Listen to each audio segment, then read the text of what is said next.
دنیا کا عظیم سائنسدان تھامس ایڈیسن 1847 کو امریکہ میں پیدا ہوا، 1931 کو وفات پائی۔ دنیا کا یہ عظیم سائنسدان، کیا آپ جانتے ہیں کہ وہ کتنا عرصہ اسکول گئے؟ اسکول سے تعلیم نہ حاصل کرنے کے باوجود وہ عظیم سائنسدان کیسے بنا؟ ڈاکٹروں نے چیک اپ کے بعد صورتحال اور زیادہ گمبھیر بتائی۔ کیا وجوہات تھی؟ اس نے کتنا عرصہ اسکول سے تعلیم حاصل کی؟ اس نے کتنی ایجادوں کو محفوظ کیا؟ تھامس ایڈیسن مشہور سائنسدان، اپنے بچپن میں وہ بیمار ہو گئے جس کی وجہ سے قوت گویائی سے محروم ہو گیا تھا۔ ایک روز اسکول میں استانی صاحبہ پرندوں کی کہانی سنا رہی تھی۔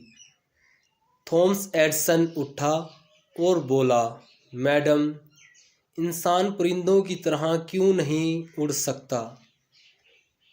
استانی صاحبہ نے جواب دیا، انسان کے پر نہیں ہوتے۔ لیکن اس پر کمسن بچے نے ایک لمحہ سوچا اور پھر بولا، پتنگ کے بھی پر نہیں ہوتے، ہم اسے پھر بھی اڑا سکتے ہیں۔ تمام بچے ہنس پڑے۔ اس پر استانی صاحبہ غصہ ہو گئی اور اس نے سوچا کہ لڑکا بیوقوف، غبی اور شیطان ہے، کند ذہن ہے، جس کی وجہ سے اس کو اسکول سے نکال دیا گیا۔ جب وہ چھوٹا تھا تو ایک دن اسکول سے آیا اور ایک لفافہ اپنی والدہ کو دیا کہ استاد نے دیا ہے۔ والدہ نے وہ لفافہ کھولا اور اس کے آنکھوں میں آنسو آ گئے۔ پھر اس نے بآواز بلند پڑھا، تمہارا بیٹا ایک جینیس، انتہائی ذہین بچہ ہے۔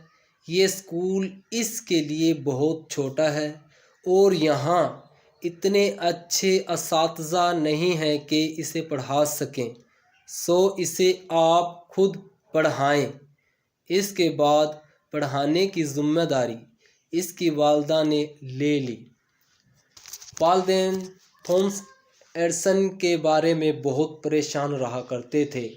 والدین نے اسی پریشانی میں انہوں نے تھامس ایڈیسن کا ڈاکٹروں سے چیک اپ کروایا۔ ڈاکٹروں نے صورتحال گمبھیر بتائی۔ اس طرح ڈاکٹروں کی پیش گوئی کے مطابق ایڈیسن پاگل اور ناکارہ بن جائے گا۔ ڈاکٹروں کا کہنا تھا کہ تھامس ایڈیسن کے سر کی بناوٹ عجیب طرح کی ہے، اس لیے وہ عمر کے کسی حصے میں ذہنی طور پر بالکل ناکارہ اور پاگل ہو جائے گا۔ ایک اعتبار سے دیکھا جائے تو یہ پیش گوئی اس کے برعکس ثابت ہوئی۔ سالوں بعد جب تھامس ایڈیسن ایک عظیم سائنسدان کے طور پر مشہور ہو گیا اور اس کی والدہ کی وفات ہو گئی تو وہ اپنے خاندان کے پرانے کاغذات ڈھونڈ رہا تھا تو اسے وہی خط ملا۔ اس نے خط کھولا، اس پر لکھا تھا، آپ کا بیٹا انتہائی کند ذہن اور ذہنی طور پر ناکارہ ہے، ہم اسے مزید اسکول میں نہیں رکھ سکتے۔ اسی دن ایڈیسن نے اپنی ڈائری میں لکھا، تھامس ایڈیسن ایک ذہنی ناکارہ بچہ تھا، پر ایک عظیم ماں نے اسے صدی کا سب سے بڑا سائنسدان بنا دیا۔ کسی نے سچ کہا، ماں نسلوں کو سنوار دیتی ہے۔ تھامس ایڈیسن کو 1915 میں نوبل انعام ملا۔ اس نے 1093 ایجادوں کو محفوظ کیا۔